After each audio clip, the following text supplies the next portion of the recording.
جب آپ فلسطین میں مستقل طور پر رہائش پذیر ہوئے تو لوط علیہ السلام بھی آپ کے ساتھ تھے۔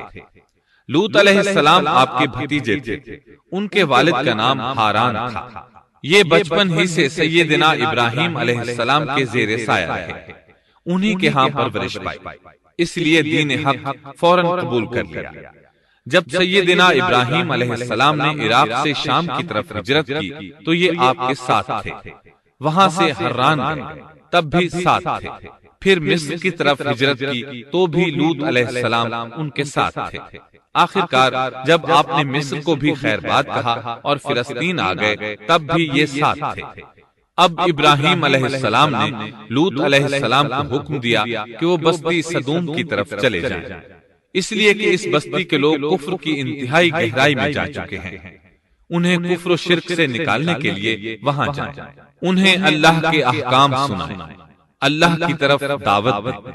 چنانچہ لوط علیہ السلام تو اس طرف روانہ ہو گئے۔ سبسکرائب کیجئے ہمارے چینل اور دبائیے بیل کا آئیکن تاکہ آپ کو ریگولر نوٹیفیکیشن اپڈیٹس مل سکے۔